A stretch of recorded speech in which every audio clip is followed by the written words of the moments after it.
Yo, our guest today is five-time Emmy winner, probably one of the funniest women working on television today. And if you ask everybody who matters agrees this is the nicest actress around.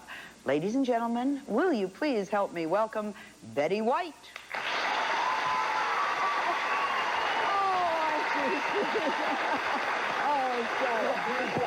Thank you. Aren't you nice? Thank you. My goodness. How lovely. Thank you. You're going to wear yourselves out. Thank you so much. Thank you so much. They love you. Would you like to go around again? No.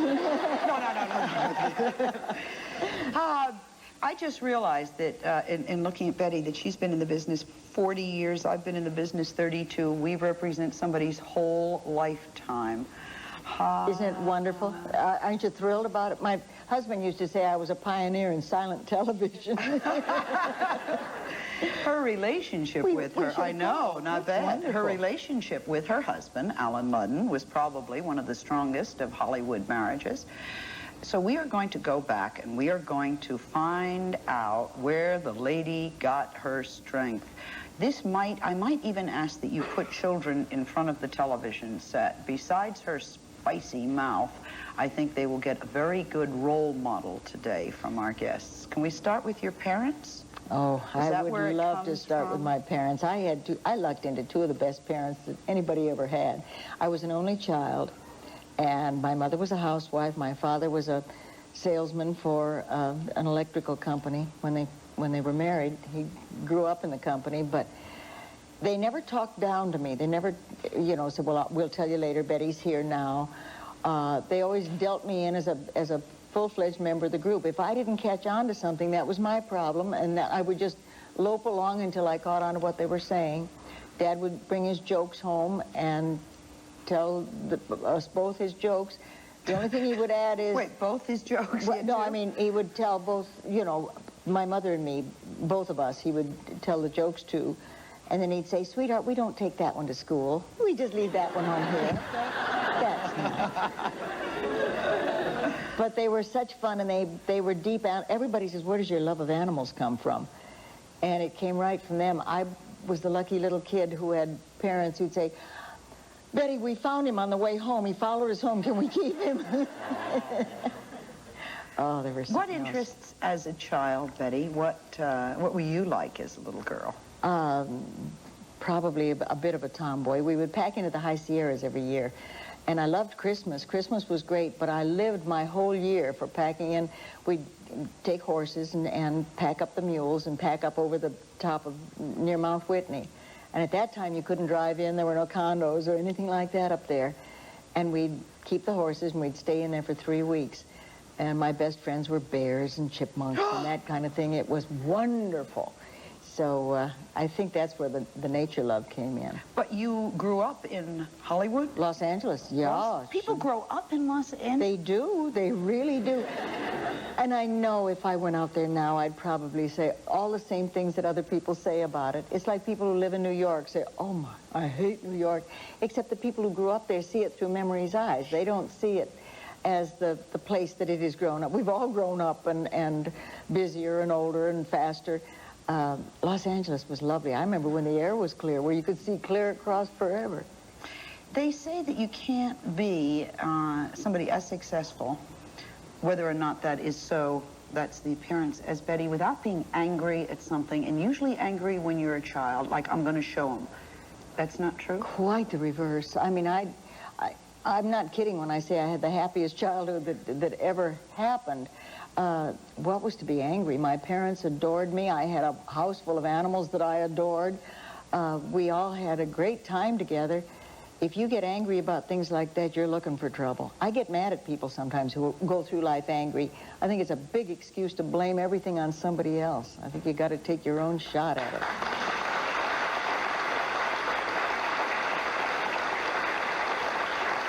I never thought I'd get the chance to say this. Coming up, Betty White, her love life. We'll be right back.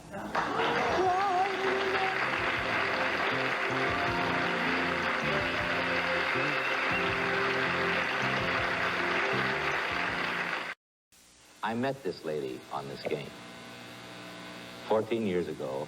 I've loved every minute of it. I've worked for the best. It'll be a tough game to replace.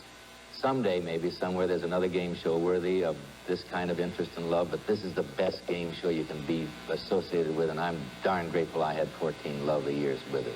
And thank you for supporting me. Thank you.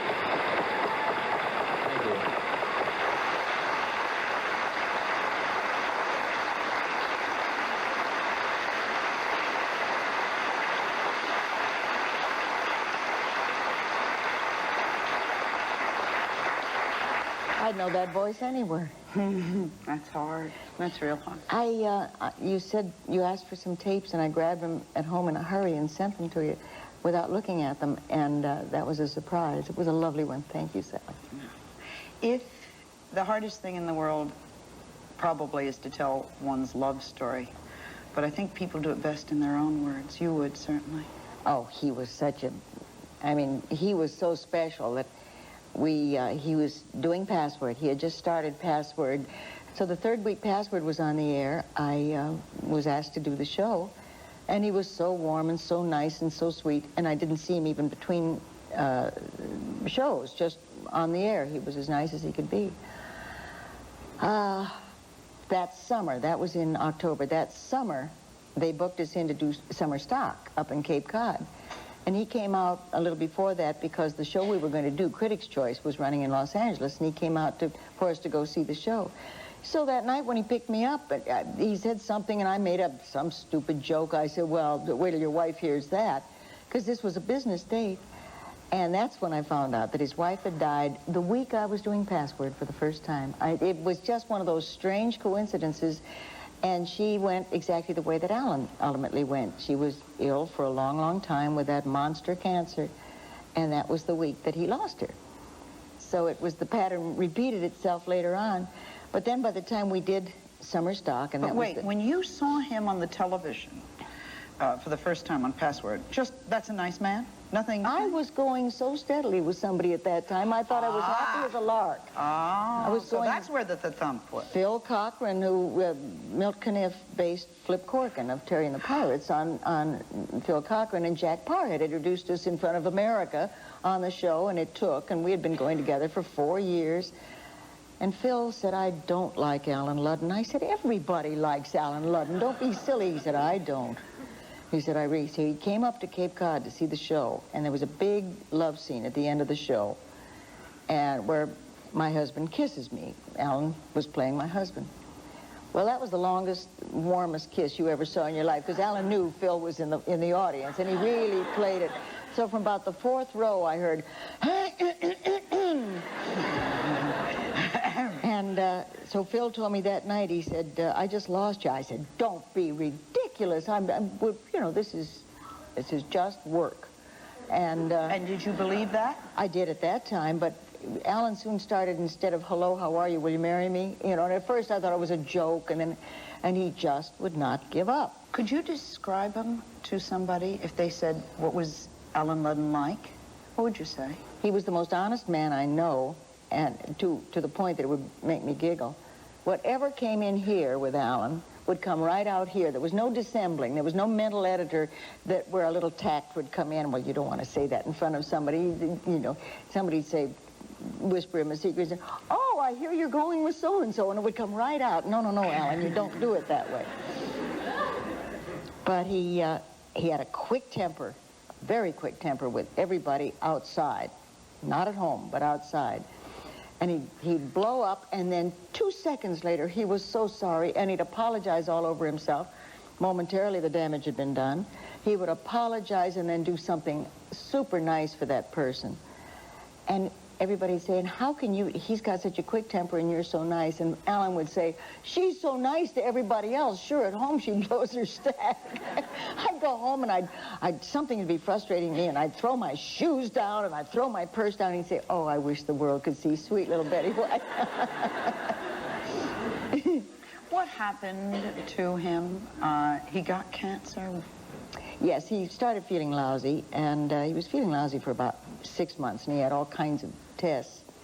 And his temperature kept shooting up, and then it would level off, and then it would shoot up. And he went to several doctors who tried to find him. They couldn't. Finally, he went in for a test, and CAT scans. He'd had 3 CAT scans, didn't show a thing. Finally, he tried a thing called a gallium scan. I didn't even know what gallium was. And it showed a hot spot where it was, not what it was, but relatively where it was, and it was a hot spot. So he had to have surgery. Well, when they got in there, they found out it was much more extensive than they could do anything about. So they gave us, at that point, they said, well, it'll be about a year. And we could have done several things. We could have just thrown our heads down on the table and cried and left each other, you know, miserable.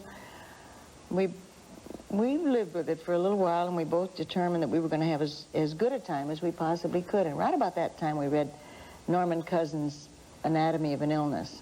And you know how things reach you. They touch the right spot.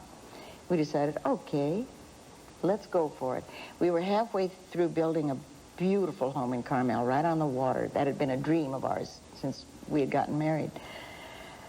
And we were halfway through building it, and we said, we're going to finish the house, we're going to do the whole number. And we had, it's hard to believe, we had a good time. We had a wonderful time, and Alan had a few good months of feeling pretty good.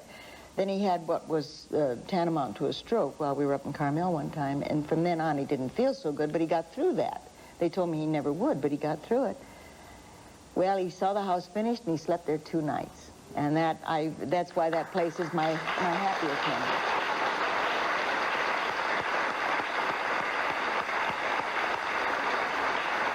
I don't mean to belabor it, and I sound like the corny philosopher, but it's true. You can psych yourself in or out of things so easily. And if we had just thrown up our hands, we would have ruined the whole last almost 2 years of our marriage with, you know, he would have died every single day. That's why we didn't tell anybody he was ill. You didn't? Because everybody would look at him and wait to see the changes and stuff, so he just played it by ear.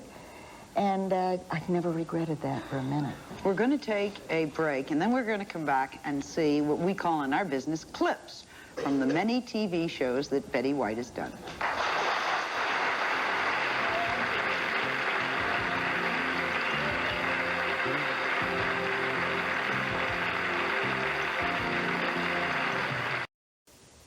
Question.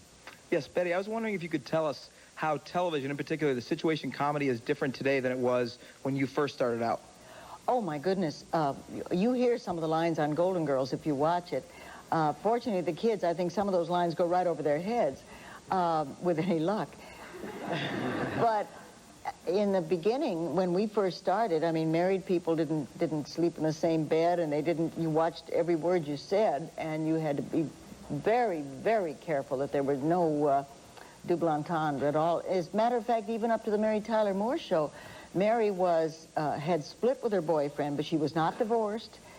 Divorce was something they more or less avoided. There were lots of no-nos about things like that, and the bars have really come down with a vengeance. Whether for better or for worse, I don't know, but it's certainly different. Who are you closest to that were on the Mary Tyler Moore show? Which one of those people? Well, Mary and I are best friends, and we're long before the show. Mary was married to Grant Tinker at that point, who was Alan's best friend. Whoa. So when Alan and I were going to be married, the first people he brought me to meet were Grant and Mary.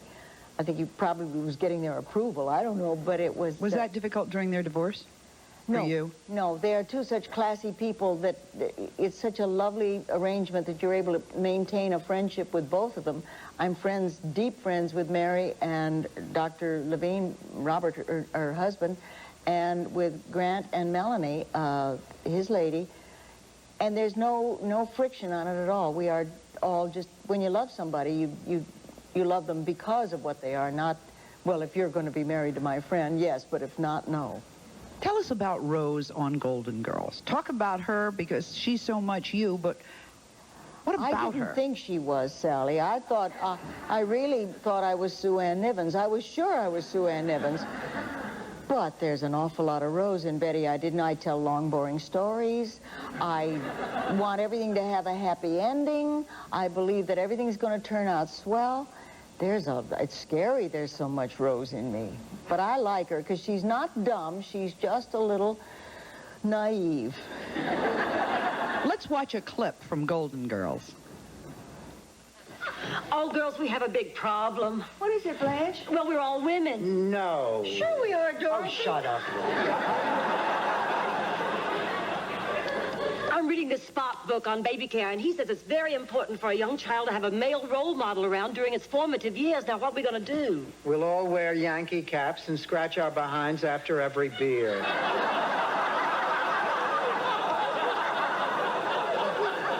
Oh, Blanche, we don't have anything to worry about. If we give that baby love and attention and understanding, it'll turn out fine. That's beautiful. Besides, what does Spock know about raising babies? On Vulcan, all the kids are born in pods.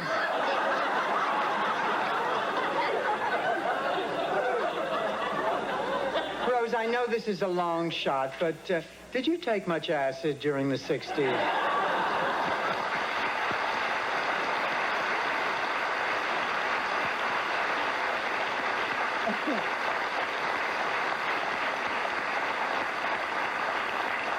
Talk about ensemble acting. How do those women get along? Oh, honestly, are they a piece of work? Aren't they? The four of us are so different on the show. But if you think we're different on the show, in person, we are northwest, east, south. We are absolutely, and maybe that's why we love each other. We adore each other. Explain how you're different. Oh, well, B is me. You know, I've danced around, make jokes and fancy dance, and B puts up with it just so long, and then Buddy says, please. And you stop and shape up. But the Jell-O person is B. Arthur. She is the one who's just Jell-O inside. She gets the most stage fright. She gets the most, she really is uptight about what she does so beautifully. Rue McClanahan is Blanche. She is growing to be Blanche more not so much when we started, but now she really believes it, and she really is Blanche, and she makes it work. Sophia, of course, we all get such lovely greetings from people when we see them on the street, the three of us. But they don't realize that Estelle is this feisty little lady with the red hair, and they don't recognize her when they see her as she really is. So she doesn't get all the lovely personal greetings. They're beginning to realize now. They're beginning to recognize her. And, of course, the minute she opens her mouth, you can hear that voice. I think that almost everybody who watches television knows of your interest in animals and animal welfare. Tell us about Gorillas in the Mist. Gorillas in the Mist is a new movie that Universal made, the life story of Diane Fossey, who did all the work with the wild mountain gorillas and was subsequently murdered. I had known Diane. I've worked with the Morris Animal Foundation for 17 years, and we had brought her over to this country a couple of times, and they did such a magnificent job of her life in this movie that we decided to do a premiere for the benefit of the Digit Fund, Digit was her favorite gorilla who was killed by poachers. She started the Digit Fund to protect the animals and to further the studies, and the dwindling population with poachers was to the point that we were going to lose these gorgeous animals in 5 years. Thanks to Diane, she reversed that, and now we did a premiere last Monday in Los Angeles, and or a couple of weeks ago in Los Angeles, and raised a lot of money. There was a premiere in New York, raised a lot of money, and we've opened the first medical center on the face of the earth to service a wild animal population. The 3 gorillas were brought in last week, caught in traps. 2 of them survived, and we lost 1. In the old days, we'd have lost all 3. How many are left? 278. In the whole world? In the whole world. There are none in captivity. The animals you see in captivity are lowland gorillas. The mountain, these wait till you see the film, you will die. Their heads are like this. Let's take a look at the clip from Gorillas in the Mist.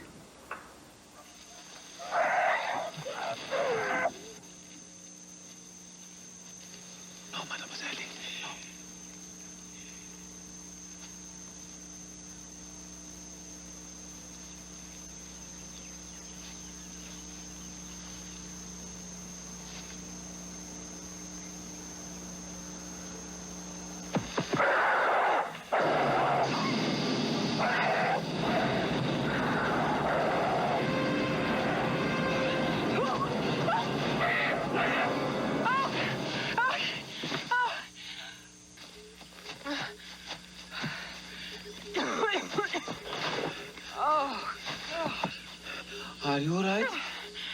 Yes. Yeah. What does Shala's book say when a gorilla charges? It says, never run. We'll take a break. We'll be right back.